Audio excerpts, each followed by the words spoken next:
Kiai Haji Muhammad Tahir atau yang lebih dikenal dengan Imam Lapeo tidak hanya dikenal sebagai ulama yang menyebarkan Islam di tanah Jazirah Mandar, Sulawesi Barat, tapi yang tak kalah penting lagi adalah cerita unik tentang kisah-kisah semasa hidupnya. Dalam buku yang memuat tentang perjalanan hidup Imam Lapeo yang ditulis oleh cucu Imam Lapeo sendiri, Syarifuddin Muhsin, ada 74 karomah kelebihan dalam kisah hidup Imam Lapeo.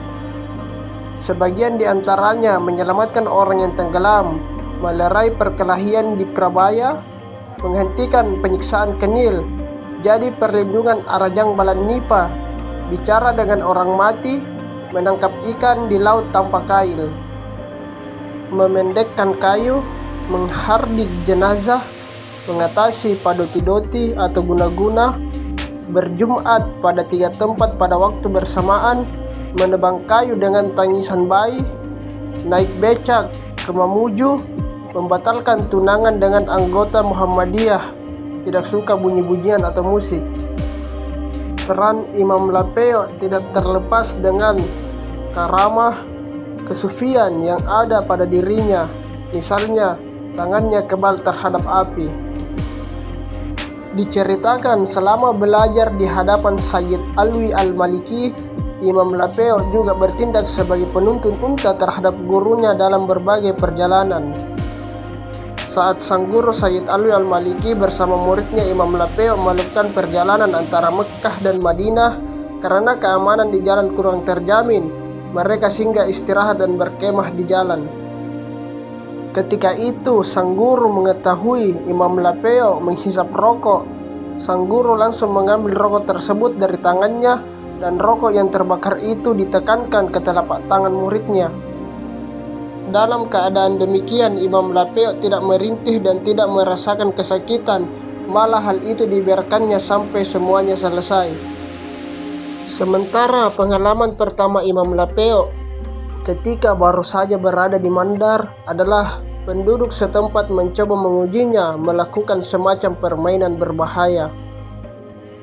Waktu itu Imam Lapeo sedang khutbah di atas mimbar pada hari Jumat, dan bersamaan itu pula muncul suatu gumpalan api yang sangat tajam cahayanya.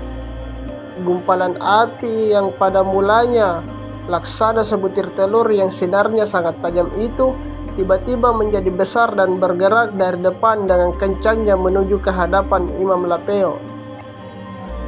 Pada saat menentukan dan sejengkal lagi gumpalan api itu mengenai mukanya, Imam Lapeo hanya bergerak dengan isyarat mata. Akhirnya gumpalan api itu menyingkir dari hadapannya dan mengenai tembok di belakang mimbar. Tembok masjid tersebut hancur dan rata dengan tanah.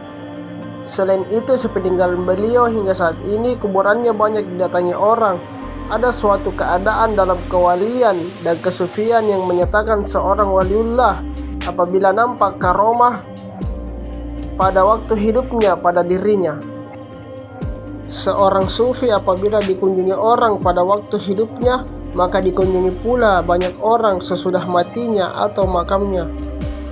Hal ini yang terjadi pada diri Imam Lapeo, di mana kuburannya dikunjungi oleh banyak orang terutama pada hari-hari tertentu, misalnya pada saat-saat sebelum berangkat dan setelah kembali dari tanah suci Mekkah.